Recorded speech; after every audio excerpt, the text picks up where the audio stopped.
things that we felt violated Geneva Conventions. And then, what sort of things are we talking about? What sort of things are we talking about then? Well, we were using techniques like isolation, sleep deprivation, inducing hypothermia, using military working dogs.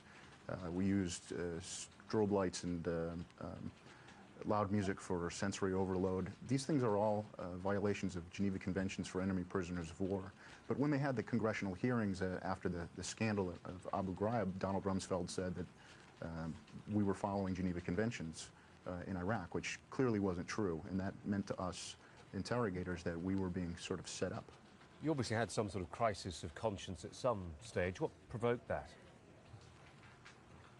Well, we were having problems with this all along. We were having moral problems, but we were being told to use these techniques, and we believed they were legal because of the guidelines issued by the Pentagon. So if you're issued an order, and it's a legal order, you believe it to be a legal order, you have to follow it. But once the scandal broke and we heard Donald Rumsfeld saying that we were following Geneva Conventions, we no longer used harsh tactics. And then when I returned to the United States, I went to the media. I also went to criminal investigators to report the things that I had done and some of the things I had seen. And I certainly saw much worse things than what I described to you. Units out there were interrogating detainees and breaking their bones. They were burning them. You know, these people had contusions and cuts. It was pretty awful. We have to take at face value what you're telling us, Tony Lagouranis. I mean, obviously, you appear sincere, but we can't vouch for our viewers exactly what you're telling us.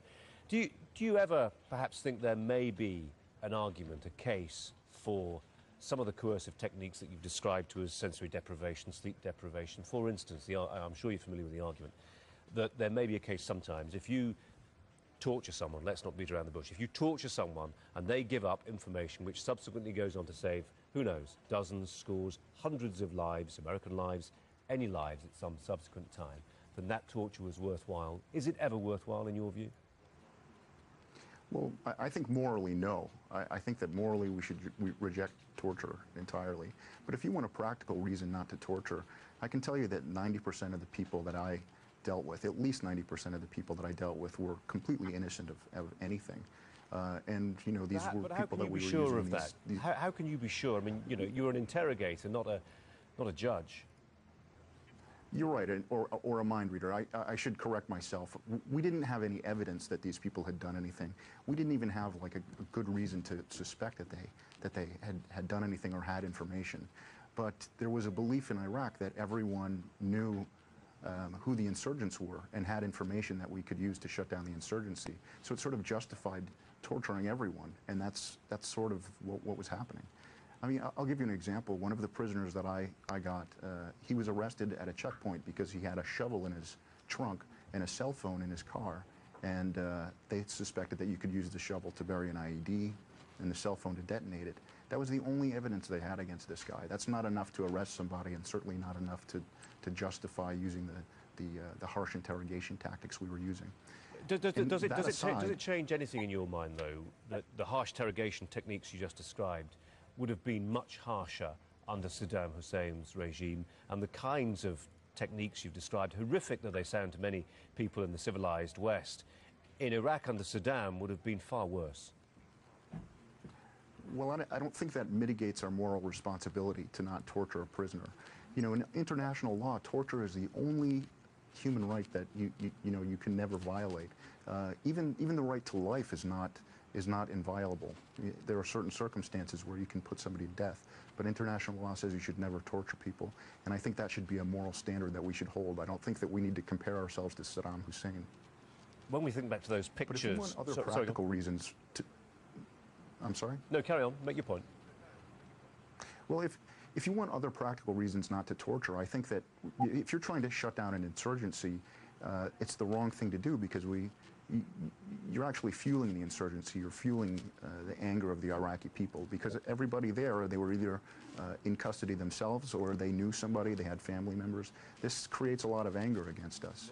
Not to mention the argument that torture often produces bad intelligence. Well, you've only got to think back, haven't you, Tony Lagouranis, to those pictures, of course, that we all remember that were beamed across the world of bodies being stacked up, people being put through all kinds of contortions, for comic value, really, pictures being taken. The American authorities, of course, took action against those who perpetrated those activities, but obviously the propaganda defeat was there. Do you think it's still as bad at Abu Ghraib, or has the act been cleaned up? Well, actually, the Abu Ghraib got cleaned up almost immediately after the scandal, and continued to get cleaner and cleaner as the year that I was there went along. But as a result, the detainee abuse moved outward, and the detaining units would start torturing people in their homes before they were brought into the prison, or they would take them to a remote location and torture them there. And often that torture was far worse than what they were doing at Abu Ghraib. Well, I mean, Abu Ghraib was horrific, and it just became much more commonplace throughout Iraq, because they didn't believe that the interrogators in the prisons were going to be able to do their jobs. We know the Iraq War is the job as torturer. Yeah, we know the Iraq War is hugely polarizing for the American people. Midterm elections coming up, it's going to be a key issue, and hugely polarizing even for people who've served like yourself. What do your erstwhile colleagues make of what you're trying to do now? Do they consider you to be a traitor to the cause almost? I'm sure that there are some people who would feel that way, but all of the feedback that I've gotten from people that I served with has been very positive, frankly. The people that I served with, they feel the same way that I do.